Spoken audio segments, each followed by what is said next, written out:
E em relação às pragas, Pazini, outro ponto que você citou rapidamente é que alguns insetos, eles convivem com a cultura e em um dado momento estão ali, né? Tem às vezes um inimigo natural e não acontece nada. E de repente vira a chave, seja clima, seja uma molécula que para de atuar, e aquilo que não era problema passa a se tornar problema, ou as pragas que não atacavam uma cultura na sequência da soja ou o milho, passa a se tornar um grande problema. Então nós já falamos bastante sobre isso e você citou o algodão.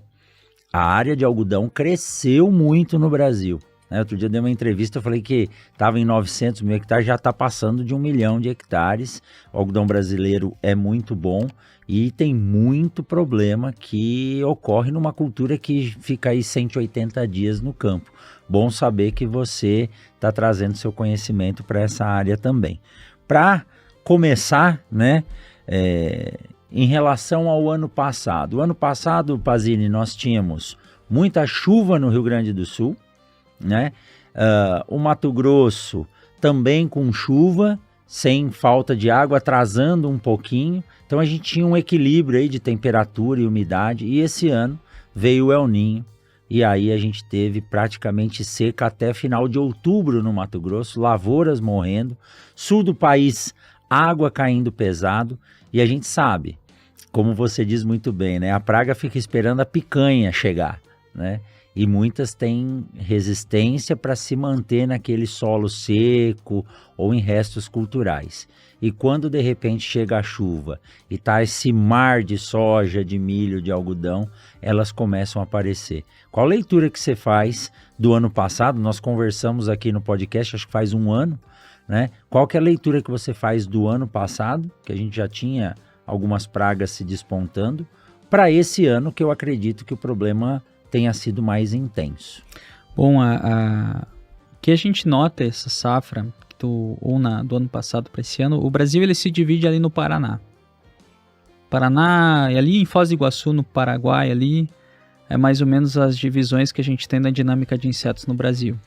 Claro que há particularidades em algumas regiões. Por exemplo, tu tem ali, vamos pegar o Lago de Itaipu ali, toda aquela região, seja o lado do Paraguai, seja o lado do Brasil.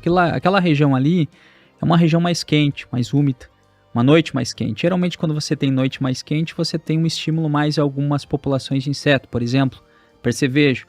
Lá esse início de safra, esse ano, você ia bater panos, lá o soja iniciando o processo de florescimento, e você ia bater pano, você encontrava 10 percevejos, 11 percevejos por ano batido. Em outras regiões você encontrava 1 ou 2, outras regiões você nem encontrava.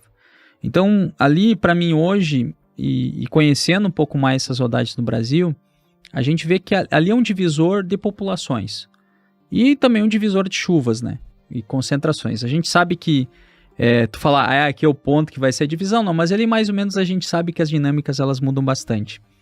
O Rio Grande do Sul, na safra passada, sofreu muito com trips. Sofreu com ácaro, sofreu com percevejo no final de ciclo. Lagartas teve uns fluxos muito grandes de Racklúsia, principalmente, Spodoptera um pouco menos. Final de ciclo deu uma alteradinha. Já aqui para cima, o que a gente teve? A gente teve um fluxo de lagarta muito intenso. A gente teve uma população de percevejo. Só que a gente não tinha tanta mosca branca e não tinha tanta trips. Esse ano inverte. Então você tem o sul do Brasil com uma maior população de Spodoptera, principalmente. Lá no Rio Grande do Sul, há poucos dias o pessoal batendo pano lá com 20, 30 lagartos por pano de batida de Spodoptera, o que não é um padrão comum de acontecer. Um fluxo de percevejo agora aumentando muito, né? Trips e mosca branca. Mosca branca praticamente no Rio Grande do Sul é mais uma região próxima ao Rio Uruguai, que vai acontecer um pouco mais. Mas trips agora explodindo, principalmente porque agora deu um veranico. Então, o que eu quero contextualizar? Hoje, a dinâmica de insetos ela está muito associada ao regime hídrico e à temperatura noturna do ambiente. Então, anotem aí, gente. Temperatura noturna e regime hídrico são as variáveis que mais influenciam hoje a dinâmica de insetos no ambiente.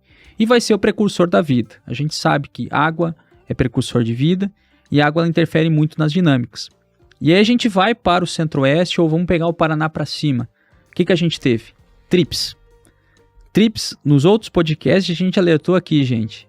É 30% de perda de potencial produtivo.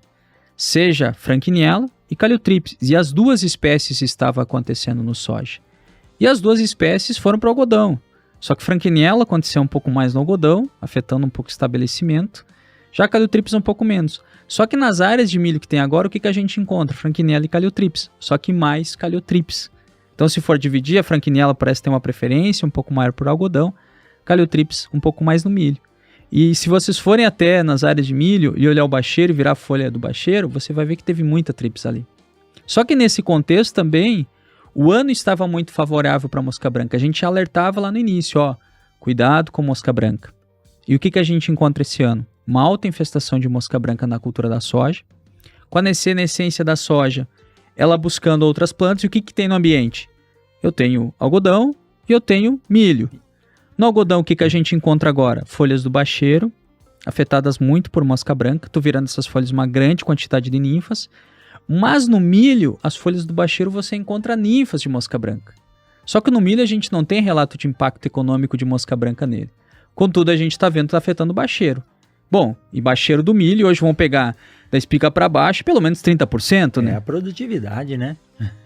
Então, voltando, a gente está falando de insetos que não são comuns, que estão passando a acontecer. Outras questões que surpreenderam essa safra. Cascudinho ou torrãozinho é muito aleatório, tem aquela briga dos termos. Nome comum, pessoal, é miócoros, tá? Beleza. O que a gente teve dele? Uma ocorrência um pouco mais significativa, principalmente ali no eixo que vai de Campo Grande até Rondonópolis, aí nesse eixo que é comum mais acontecer, mas no Goiás expandindo bastante. As vaquinhas agora no final do ciclo da soja acontecendo muito em vagem, principalmente esses materiais menos lignificados, e aí o professor sabe muito bem como é difícil produzir semente de alguns materiais com essas características que têm alto teto produtivo, mas que tem aquela dificuldade de produzir semente. Outros ambientes a gente tendo uma incidência muito grande de grilo. Por exemplo, teve uma lavoura que a gente foi lá, foi em Naviraí, a gente teve a oportunidade com o produtor lá, a gente foi na área, conseguimos auxiliar o produtor a identificar que era grilo, e o resultado foi uma ressemeadora de quase 500 hectares. Nossa, por causa disso, tá? Eu até peço desculpa agora porque eu não me lembrar do nome correto do produtor, então a gente tem o sobrenome aqui, mas segura para não falar incorretamente, mas ele gravou vários vídeos da propriedade dele alertando, então mesmo o produtor tendo aquele prejuízo, ele ainda fez o trabalho social de alertar, ó gente, tem o grilo aqui, não cuidem, não brinquem, né? Outras situações que aconteceram essa safra, percevejos, percevejo marrom de uma intensidade um tanto quanto menor, e lembro que a gente conversava, até na própria pós-graduação, que a gente conversava com a turma, cuida do barriga verde, cuida nisso de desenvolvimento, e aquela hipótese que a gente tinha, que está trabalhando, a gente está ainda buscando entender, o que o barriga verde está fazendo no início de desenvolvimento da soja? Por que ele está ali? O que ele está fazendo? O que ele está se alimentando? Será que não está facilitando a entrada de algum patógeno? Ou, no caso, deixando uma via mais fácil para aquele organismo penetrar na planta e daqui a pouco isso se resultar numa anomalia, alguma coisa assim? E a gente já está bem à frente nisso daí, está entendendo um pouquinho mais o quanto que talvez esse barriga verde que está ficando nesse sistema soja, milho, e aí cito, esses dias a gente estava no Mato Grosso, numa área de algodão, e tu lá com barriga verde na planta lá de algodão, lá fazendo alimentação. Pô, o que tá fazendo aí? Por que ele tá incomodando também o algodão? Então tu vê que é um percevejo muito resiliente, só que tem um grande desafio de barriga verde.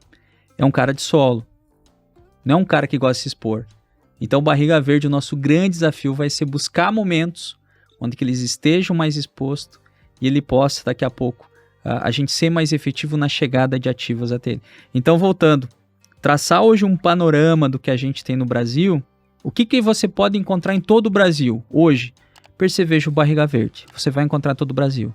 Você vai encontrar em todo o Brasil Spodoptera, tá? Você vai encontrar em todo o Brasil cigarrinha. Você vai encontrar em todo o Brasil trips. Mosca branca ainda está mais concentrada em algumas regiões, mas é de Santa Catarina para cima, então só falta ainda... Não, Santa Catarina e uma brecha do Rio Grande do Sul, vai estar indo um canto do Rio Grande do Sul, que são as áreas de maior altitude, né? Porque Paraguai também já tem, tu pega um pouco da Argentina também tem. Então, se tu for analisar hoje, a gente tem um grupo de insetos que ela se distribuiu e ela se adaptou ao nosso sistema. E como você falou antes, a variável ambiental ela vai influenciar. E o inseto sempre vai buscar picanha. E como todo mundo é oportunista, o inseto também é oportunista. Ele vai buscar aquele momento, aquela oportunidade para ele ter, para ele ser daqui a pouco ter sucesso reprodutivo, que é aquilo que ele sempre busca, né?